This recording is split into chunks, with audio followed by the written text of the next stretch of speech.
Welcome to Guerrillapreneur, the art of waging small business warfare podcast, teaching Davids how to defeat Goliaths. Now here's your host, Mark Anthony Peterson.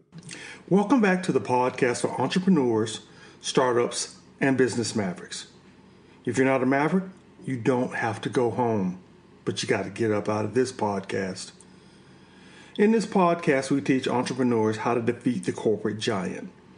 Just like in the story of David and Goliath, David defeated a much taller and stronger Goliath not by fighting the giant in hand-to-hand combat, but by using technology, a slingshot.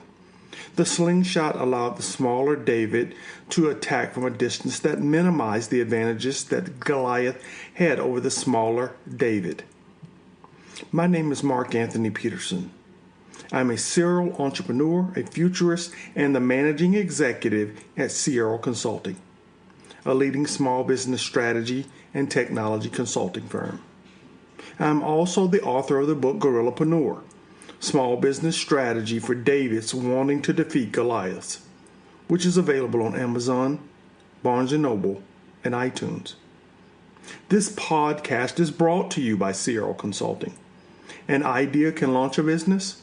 A strategy can take it global. Today is a giant slaying episode. In these episodes, I provide tactics that guerrillapreneurs can use to create executive management capacity or to increase the amount of cash available for investment in disruptive Slingshot Technology. Slingshot Technology is technology that lets you price or serve at the same or better level than the corporate giant. Today, we're giving you part 4 of a continuing series that we call How to Make a Dollar Out of 15 Cents.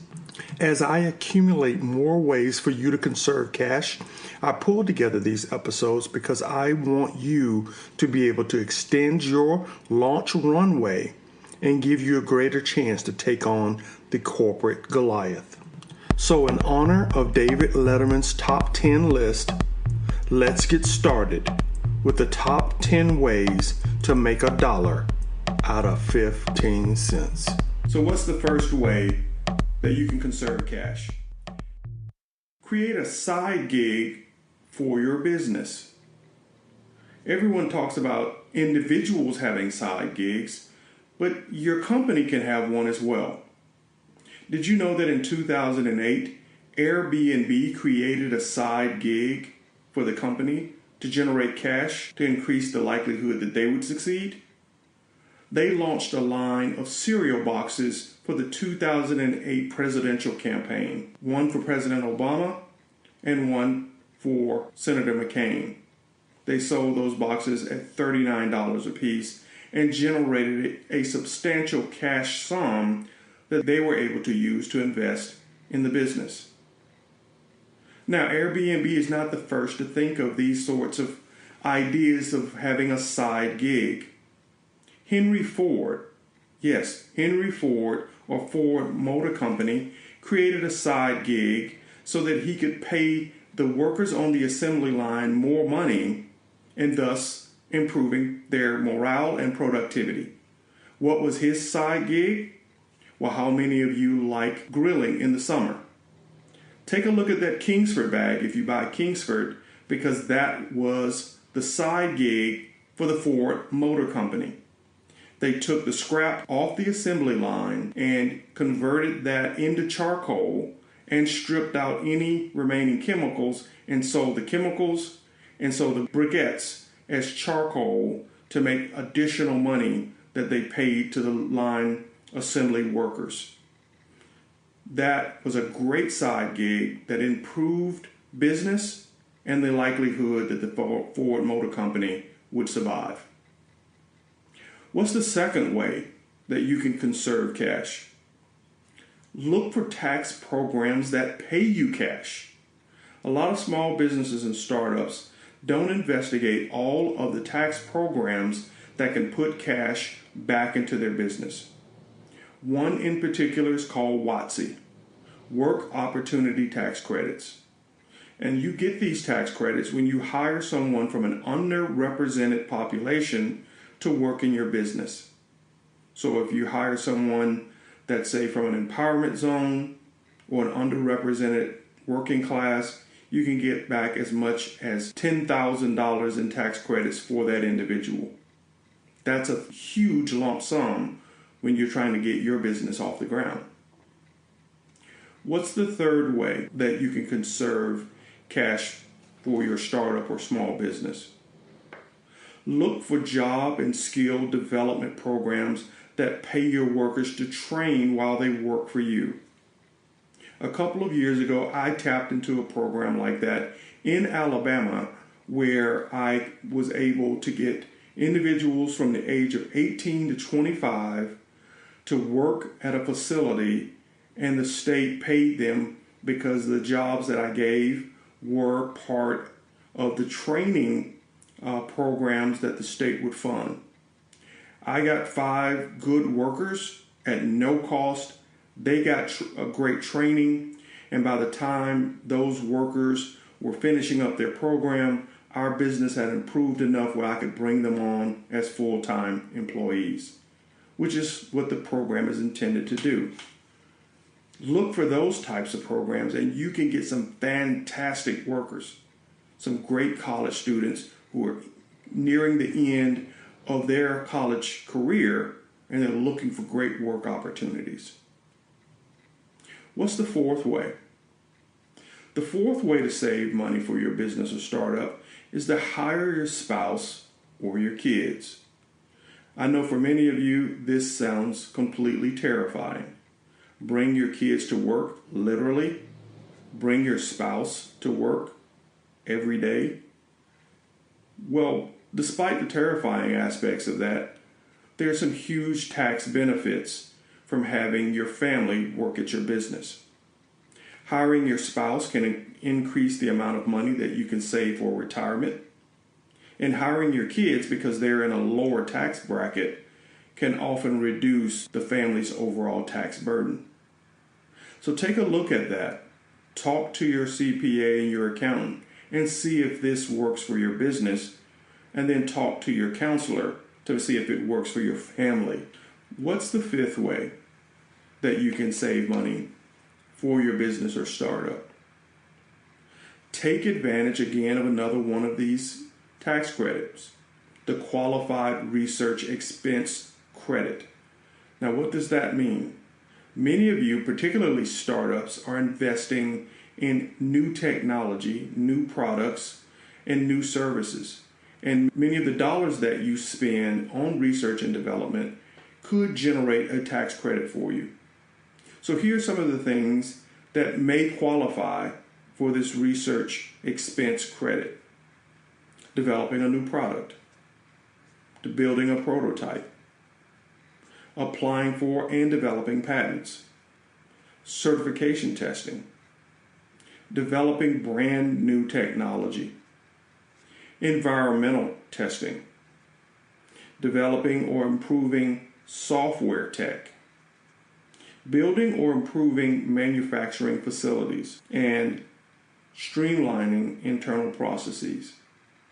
So if you're doing any of those things, please sit down with your CPA and see if you qualify for these credits. Again, an easy way to get paid for what you're already doing and put more money back into your business. Now, what's the sixth way that you can save money for your startup or small business? How about get free consulting? Yeah, free consulting. Now, that may offend me as a consultant, but for you, I want you to bring more to the bottom line. And here are a couple of ways that you can do that. SCORE chapters. There are 300 of those around the country where you can seek out free consulting help. And also the small business development centers, which are typically located on many college campuses around the country. Ben and Jerry, yes, Ben and Jerry took advantage of these sorts of resources when they launched their business. Because believe it or not, before they launched the business, they didn't know where to set up shop. So they went through these resources to get help on finding the best places to launch a new business. They didn't know what the best business opportunities were. So they used these resources and narrowed it down to, believe it or not, yogurt and ice cream. And then finally, they used these sorts of resources to figure out just how to make ice cream. No, they didn't go into the business being experts or even hobbyists at making ice cream. So this was a billion-dollar business that started with doing a little bit of research using free resources. There's no reason why you shouldn't take advantage of that in building your business and keeping more in your pocket. What's the seventh way that you can put more into your bottom line and extend the reach of your startup? Customer partnerships.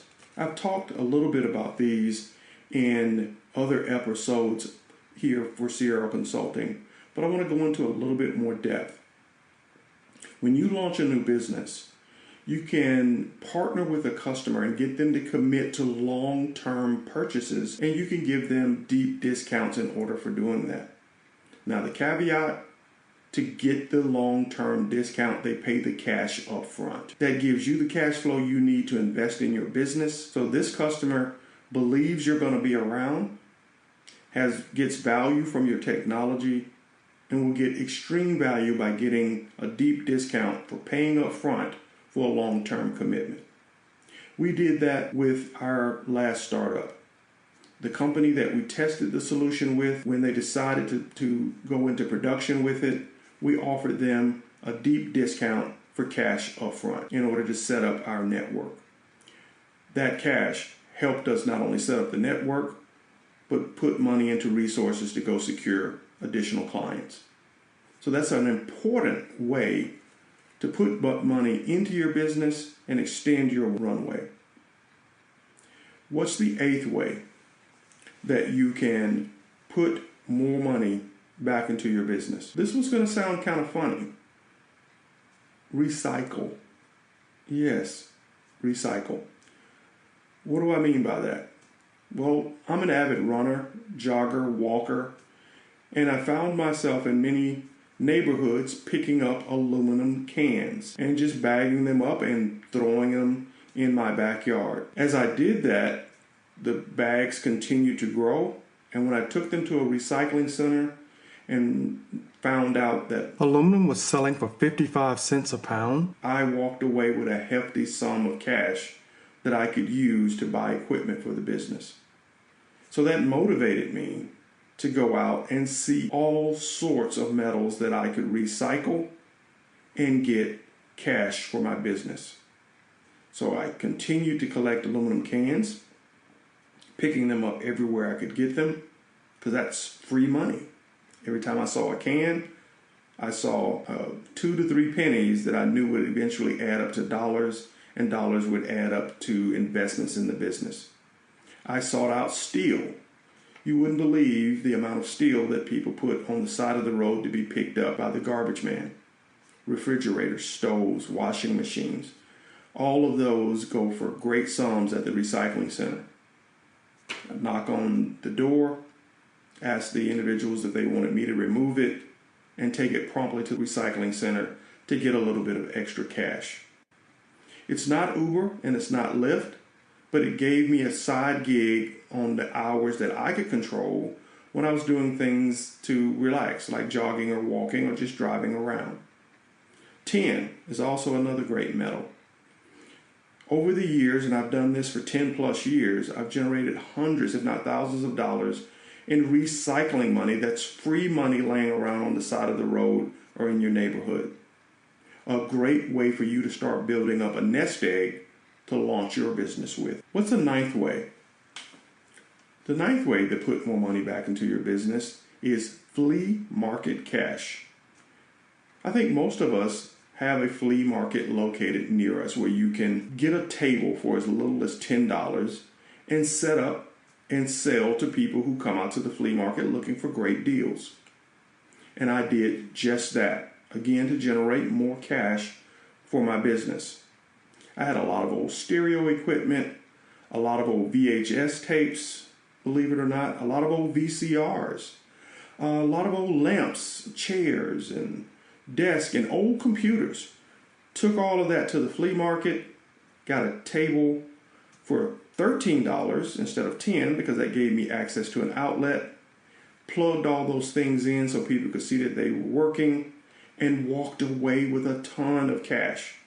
I couldn't believe the number of people who still wanted VHS tapes, VCRs, old computers, really old TVs, the big consoles, and sold out of every piece of old electronic that I brought to the flea market and walked back with cash that I could put in my business.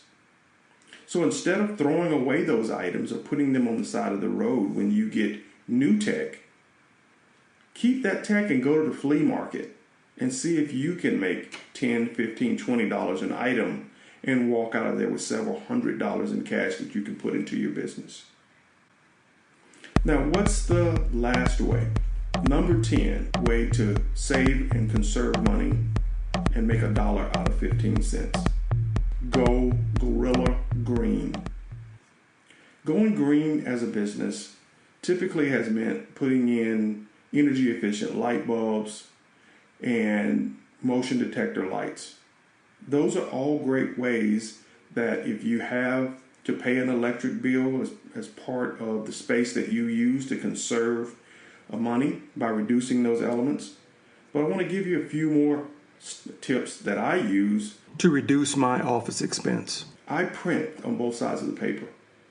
So if I print out a document or print out documents for a meeting, I collect those back, put it back in the printer, and for the next meeting, I'll print out on the other side. Particularly if it's in an internal meeting where it's just me and the team, there's no need for us to throw away those documents or even to put them in the shredder. We'll print on the other side. I also have a desk drawer dedicated to paper for reuse. If I don't print out on the other side, I'll put it in that drawer and use that as scrap paper for taking notes, for drawing up diagrams, for developing the next presentation. What that does is that extends the amount of time that or money that we have to spend on getting additional paper for our office. We've had a case in the office now for more than 4 months because we continue to use the paper over and over again until we've exhausted every ounce of white space. That is a way to save some money and really pinch that penny. I want to thank you for tuning in to this segment of Sierra Consulting, Bootstrapping Your Business, How to Make $1 out of 15 cents. Join us next time, and please join us online at YouTube. youtube.com/Sierra Consulting, CEYERO.com, Consulting, or also follow us on Twitter at Sierra Consulting. And join the conversation if you have a way that you save money that I have not mentioned. It'd be a great way to help the community and help startups understand that you can take on the giants, but you have to be flexible, you have to be nimble, and you have to conserve cash. Guerrillapreneurs, Scott Sullivan said it best in episode 7. Be a mace, sharpen those spikes, and remember, if you're not breaking something, your company might be the next thing that gets broken. Thank you for listening to the Guerrillapreneur, the Art of Waging Small Business Warfare podcast. If you enjoyed this podcast, you may also enjoy the book Guerrillapreneur, Small Business Strategy for Davids Wanting to Defeat Goliaths, available on Amazon, Barnes & Noble, and iTunes. Follow Mark Peterson on Facebook, Instagram, and Twitter at Guerrillapreneur. Now I want to close with a quote from the great Chinese military strategist Sun Tzu. Victorious warriors win first and then go to war, while defeated warriors go to war first then seek to win. Keep fighting, Guerrillapreneurs.